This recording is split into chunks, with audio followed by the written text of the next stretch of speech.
Well, hello there from Kansas City, Missouri, where I am standing just across the street from a very historical landmark that is undergoing some very exciting restoration work. In fact, you can see some of the construction workers. They're locking up the gate for the day. This humble little red brick building right here on the corner of 31st and Forest is not just a Kansas City landmark, but extremely important in pop culture, film, animation, and even Hollywood history. Behold, 1127 East 31st Street, better known as Walt Disney's Laugh-O-Gram Studios. For just over a year, something like 16 months, Walt Disney of iWorks and some of his other animators rented at least 2 rooms, a small suite of rooms, if you will, upstairs on the 2nd story of this, the McConaughey building, I believe it was called, back in the 1920s. Walt had worked for various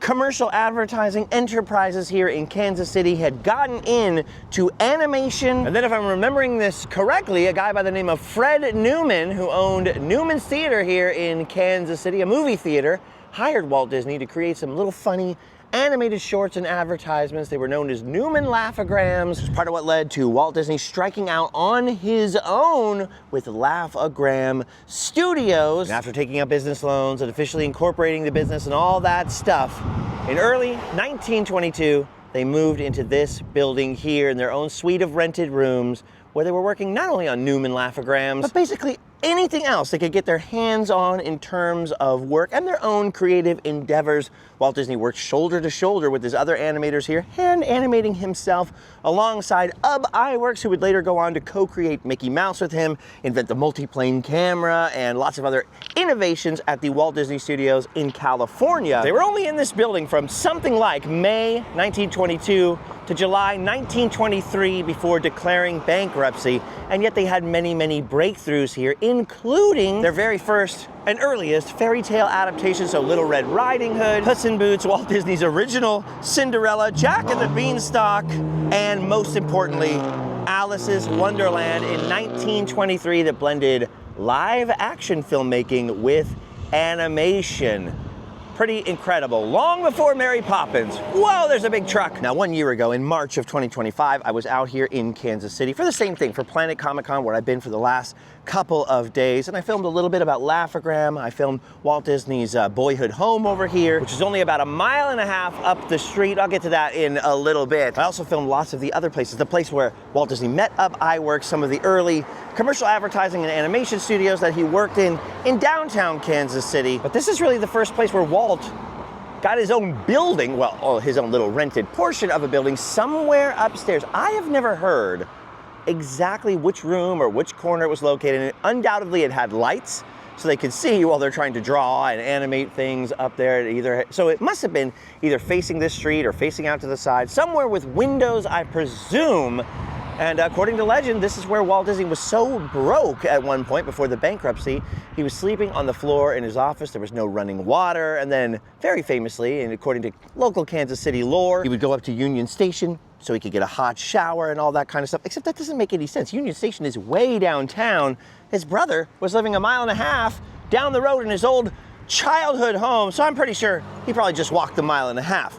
But that's just my opinion. Anyway, looking around this part of town, you'll notice a lot of gaps and even a giant series of buildings being torn down behind Laugh-O-Gram. This part of town fell on pretty hard times after World War II, and this humble building here was almost lost to the ravages of time until somewhere around the turn of this century, when it was purchased by some concerned citizens who called themselves Thank You Walt Disney, who wanted to preserve this very important piece of Kansas City and, like I said, world animation, pop culture, Hollywood history. It took them 10 years until 2009-ish to start stabilizing the building, and here we are all the way in 2026, at least 12 years after I first laid eyes on this building, which was pretty much just a shell held up by steel beams inside. There was no glass, no windows, no nothing. And finally, as you saw, renovation, restoration is fully underway. It is actively being worked on. They're going to be using this building for all kinds of different stuff. A creative workspace, a little museum, so hopefully they'll restore some version of what it would have looked like when Walt Disney and UB Iwerks were working in this building, and an education and animation center. So their goal is to be able to teach kids from the local area how to and about animation. Dude, this has been one incredible project. Myself, my friend Adam the Woo, several of our other friends, we come by this building every time we come through Kansas City to just check on the progress, and there wasn't any progress for years and years. Last time I was here, they had kind of cleaned up the outside. They had put glass into the windows. You could tell finally things were moving forward, but just 1 year later here, I can see much more has gone on here, because I can see all kinds of plywood through the windows up there. Like I said, there's workmen actively working on the building. As I pulled up today, there's a little construction office sitting there on, I think, Forest right there, the side street. And as you can see, they've got all kinds of banners over here. They're actively seeking donations. They're advertising what's coming here. They're going to educate artists and animators and renovate Laugh-O-Gram Studio, the original House of the Mouse. Not because Mickey Mouse was invented here, although there were mice in some of the cartoons they produced, but because this is the building. This is the place, Laugh-O-Gram Studio, where Walt was sleeping in the office where, according to legend, his bedfellow was a little wild mouse that he sort of half-tamed and would feed in there.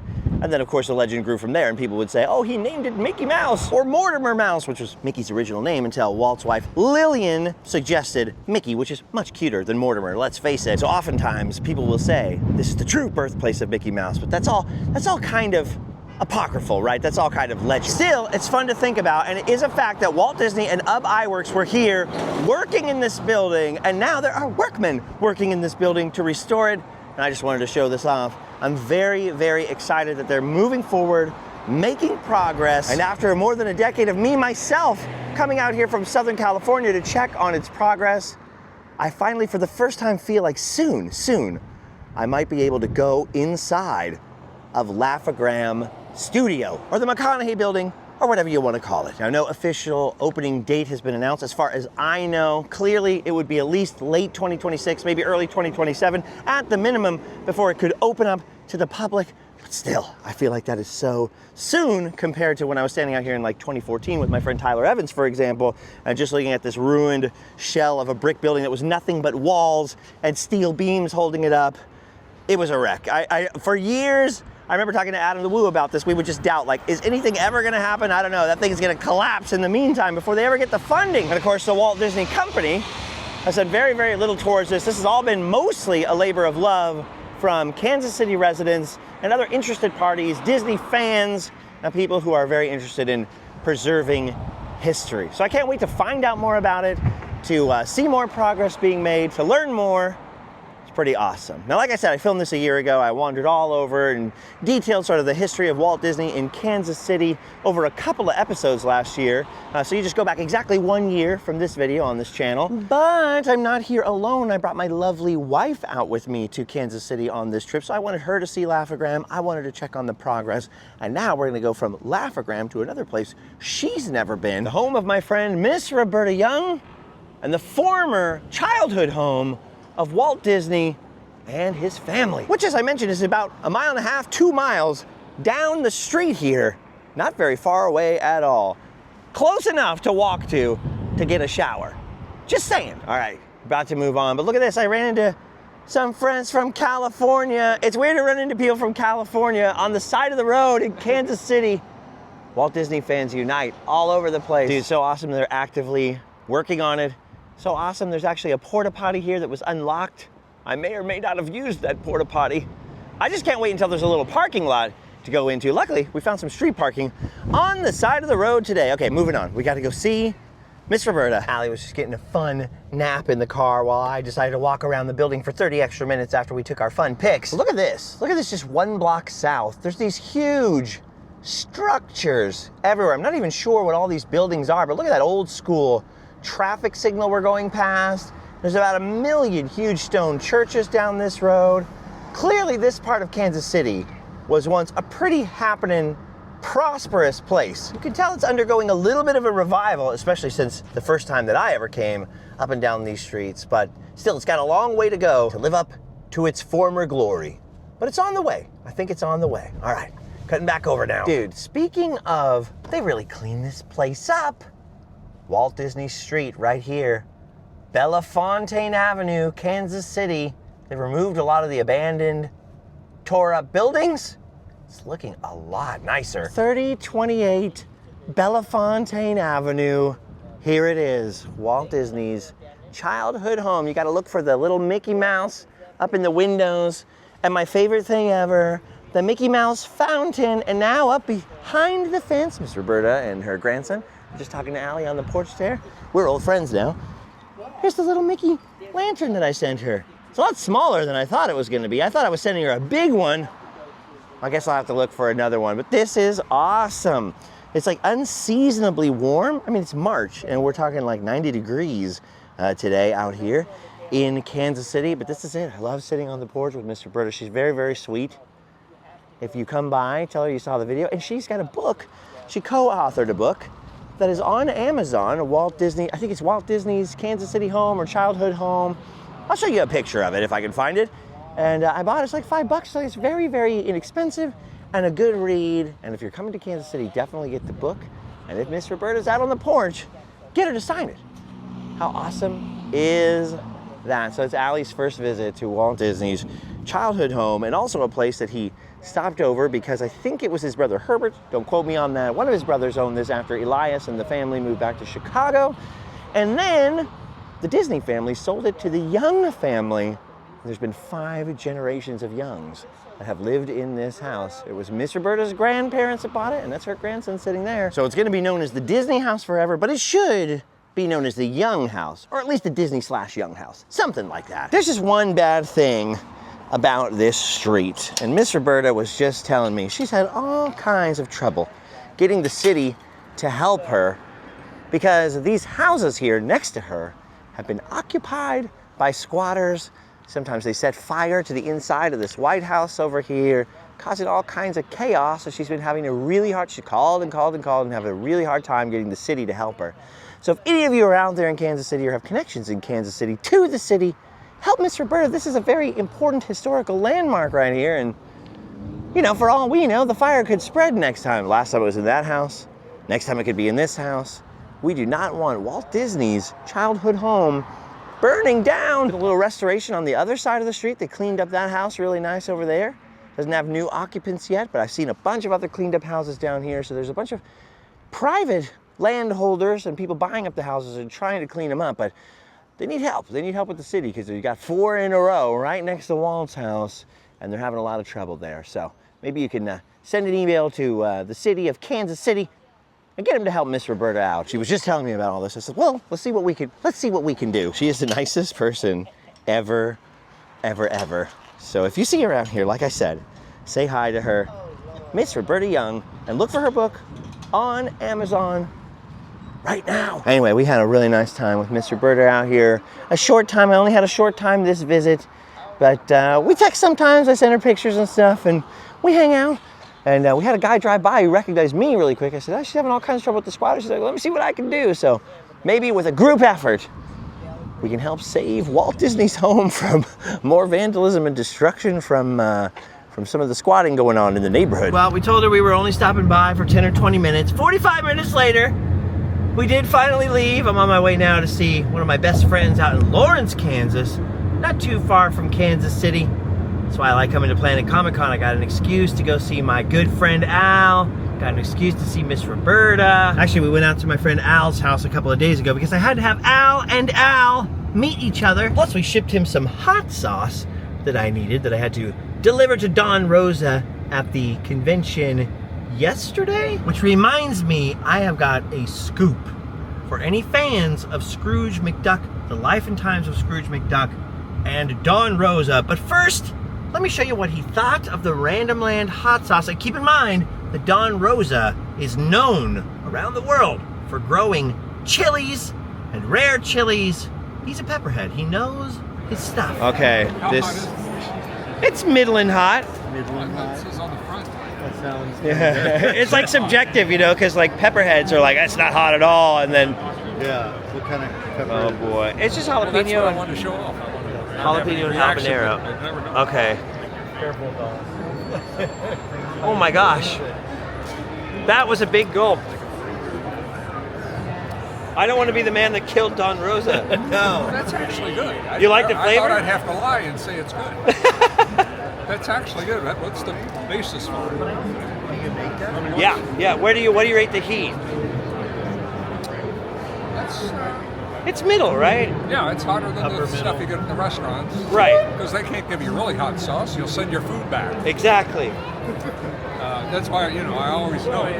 Hot, go in any restaurant, they say this food is really hot. It's never hot because know. you'll send it back. I know. No, it's middle hot, exactly.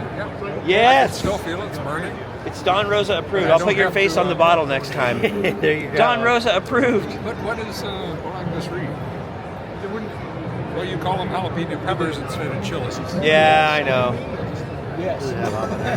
Yeah, a little bit of habanero, a Yellow little, cactus. little bit of cactus. Oh, that's good. This is actually good. That's the secret weapon, the cactus. Yes, but that's not the only thing that happened. Don Rosa had a lovely assistant, Lena, from Denmark, who was out here, who was a fan, who came up with something incredible, a concluding chapter to the life and times of Scrooge McDuck. We always wondered how the story ended, but Disney or Gladstone or whoever the publisher was, they killed it off before it could ever be completely finished. Although it's unofficial, it's out to the side. You'll see, it's Don Rosa approved, and there's a final concluding chapter to the life and times of Scrooge McDuck, the Duck Saga. The explanation is a little lengthy, but bear with me here and share this with your favorite Duck fan, because this is out of control. This is Don Rosa's lovely assistant, Lena. You're from Denmark? I am. And you came all the way here for this. Right, I did. But you did something amazing. You created the final chapter. So tell me about this. I did. Well, the thing is that I read these stories growing up as a kid in Scandinavia, like everyone else in, well, Scandinavia, Europe. And then about 9 years old, I thought, well, just for kids, I was over it, everything. And I did read Life and Times, and I thought it was wonderful, of course. And then forgot all about it. Then a couple of years ago, my son, who's now 9 years old, picked up Life and Times at the library. And he was like, can we read this? And I was sure, that's a good book. And we read it, and he was obsessed. My 4-year-old daughter was obsessed, and I was like, oh my God, these stories are amazing. Yeah. And it was just this sort of nostalgic feeling of having grown up with them, but the stories had also grown up with me. Yeah. So seeing all these layers and the psychological development and sort of emotional levels, and it was just amazing. So I completely fell in love with the universe, and particularly the storyline of Scrooge and Goldie and that sort of unresolved tragic romance that could never, nothing could ever come of it. Yep. And then of course I knew that Don had said that he thought, or in his mind, Scrooge would eventually return to White Agony Creek and to Goldie and live out his sort of remaining days, and that he was never going to be able to write or draw that, or that was a story that could never be published. So I thought, okay, well then I got to do it myself. And that's what you did. That's what I did. Just for myself, to have that at the end of my own bookshelf, sort of as the conclusion. The concluding chapter. Yeah, exactly. It's amazing. And then what happened was that at first, I was completely obsessed for a winter. I did nothing but draw. And the first thing I did was I did a single page, which is kind of intimate, but nothing out of the ordinary. Yeah, don't look, children. Yeah.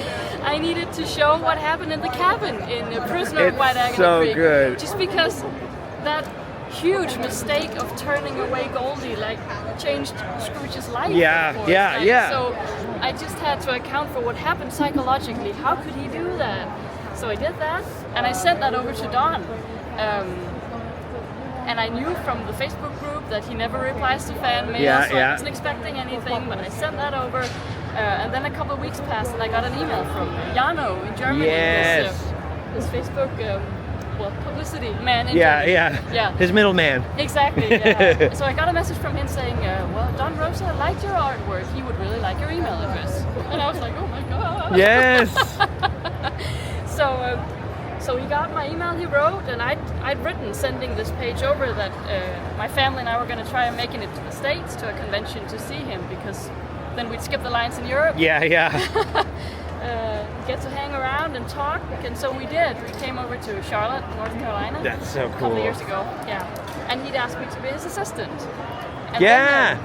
and then what he didn't know, or didn't realize, was that I was working on this final chapter, which is like a 20-page story. Yeah, and I gave that to him, and he liked it. Yeah. He approved. Yesterday he was telling me about it and getting all emotional Right. and getting choked up with it. He said, "This is exactly how it was in my head." So somehow you did it. You finished And I did. The Life and Times of Scrooge. And I think the interesting thing is that, I mean, I've drawn before. I've never done any comic work. Yeah. But it was just so clear. It just came to me like Your panel art is by so good panel. because look at this. It looks perfect. Like it blends in perfectly. Well, thank you. And it really just felt like I was sort of channeling something coming from somewhere else. It just needed to sort of be manifested. But this in is something where world. people have to find you in real life to get it, right? Because we Yeah. can't publish it, so it's. Yeah, that's it. Exactly. But it does exist, so the super fans know where to find you. Yeah, exactly. And then this, you guys are doing this right now. Right, Don did that. That was Steve, who's here this weekend too. He Yeah. was asking for a collaboration between Don and me, and he wanted Don to do a Scrooge, a Yukon Scrooge, and me to do a Goldie, and we're just coloring in and shading a bit now. Yes. Yeah, that's gonna go on his wall, I guess. That's so cool. I know, it is very cool. This is so awesome. So all the Scrooge super fans have got to track you down Yeah, well, in person. Quite a few of them did last summer. I sent See, out a number. and they've got a bargain. You'll have your own table in Europe next. I don't know about that. You'll have a line around the block. Actually, because it was just one story. I just needed to get it out Yeah. of the system. So That's I'm amazing. Not doing any more. But the fact that Don approves is already like, wow, you did it. You did something miraculous. I know. love it. It feels miraculous. Yeah. Look at that. I know that's pretty niche. It's for a niche audience. That is freaking awesome. Today's definitely turning out to be not our normal adventure. I actually just found out that my old roommate lives in Kansas City, so I was on the phone with him today. But I have a date with Destiny. I got a date out in Lawrence, Kansas to go see my friend Al Mose, one of my best friends out there from the old punk rock band KTP, Kings of the Plains. We used to tour together all the time. It's like, I told him last time, it's kind of like we grew up together. And he's like, no, dude, it's like we went to summer camp every year together. I'm like, that's exactly what it's like. Oh, there he is. The man, the myth, the legend. Freaking Al Mose from KTP. Freaking Al Mose from KTP, Kings of the Plains.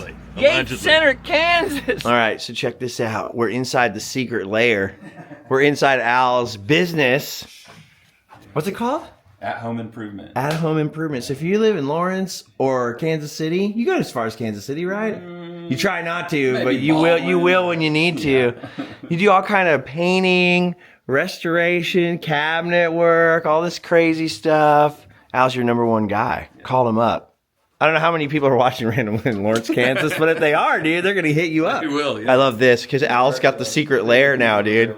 How many bands are you in? I don't know, 6 or 7. 6 or 7 bands. So if you ever go see live music in Lawrence, you're gonna run across Al eventually. This is like every like punk rock teenager's dream though. Like one day I'm gonna have a little studio space. Yeah. Yeah. You just get some recording gear in here and then you're really set. Yeah. Then you're We like got the boss. kind of the PA set here. There's the PA. That's the other thing, dude. I remember like that's like everybody's dream when you have your first guitar. You're like, one day I'm gonna get a PA. Yeah. I never had a PA, dude. We were always borrowing PAs the whole time. Really? I never owned one in my life. Yeah, dude, it was that was a momentous occasion. Dude, you guys came from Yates Center too. I dare anyone to find Yates Center without Googling it. Yeah, impossible. This is just the coolest freaking thing, dude. The idea is to kind of get like build a bigger spray booth in here too, like so we can have. So you're expanding. Yeah. So. This is like a tour of like friends I'm proud of this time. Went and saw my friend Turbo out in Kansas City, just like seeing all these friends that are just growing and expanding, dude. Meanwhile, I'm shrinking and getting dumber and older every day. Dude, yes! You have a sign! Dude!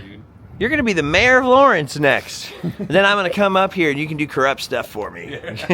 Tour of Lawrence. I was going to show you a statue that he likes right there. There you go. There's Al Mose. So they got a Moses statue up here. That's right. That's Al's favorite piece. Getting a tour of the campus, KU out here, where they invented basketball. That's right. Right, Al? That's true. It's all true. Don't James tell R. Smith. Don't tell Indiana. And They already know. Allie's getting the VIP seat up there, so she's getting to explore Lawrence, Kansas. It's Orient Hotel, and you can see the stadium's getting redesigned right now. We can drive by that. See, look at that. I've thought about it many times, like, man, it'd be so cool if I could just move to Lawrence, hang out with Al. I don't know what I would do out here. I'd be filming campus every day. Here's that statue again. You could do, Quantrill's Raid John Brown special. That's right. You know. The John Brown. How far away is that from here? The John Brown raid spot, or not the raid spot, the where he got ambushed or whatever. Yeah, so it's like maybe 10 miles south of here. So. That's not far. Well, yeah, where that started. So. Dude, this is awesome. Anyway, hung out with an old friend for a long time. Then his girlfriend met up with us. We had dinner, meaning the three of them had dinner, and I watched now the long drive back to Kansas City and beyond it to Independence to our hotel. Well, I guess this turned into a weird slice of a day in the life adventure today. Not our normal, usual situation. Got back at the hotel now. Got to repack up everything. But rather than heading off home back to California, we're actually bound for the East Coast tomorrow. Our first flight, I think, goes to North Carolina. And then up to Baltimore, and we drive up to Pennsylvania. Both this Kansas City run to Planet Comic Con and this run up to Pennsylvania for a very special event. Our commitments I made last year before life totally changed. So it's been interesting. It's been kind of haphazard and crazy, but we've been running into a bunch of old friends and just meeting new friends, and it's been good. It's been overwhelming and weird and haphazard, like I said. Shout out to my friends at My Place Hotels who hooked me up with this particular location in Independence, Missouri. A little bit of a drive from Kansas City, but to someone from Southern California who's used to spending 2 hours going like 40 miles, an extra 15 minutes was no big thing. I like these places because I feel like home. But now we're going into the unknown, into the abyss, into colder and wetter weather than we prepared for, and something I've never experienced in my entire life. More adventures await us, but for today, I've done my duty. It's time to hotel and sleep well. We did reorder the Randomland hot sauce, so it is in stock for the foreseeable future. So if you want the best hot sauce ever, according to me, and all the links to anything else, go over to randomland.com. I hope to see you there. I hope to see you back here. Until next time, go home, sleep well. See you in the next one.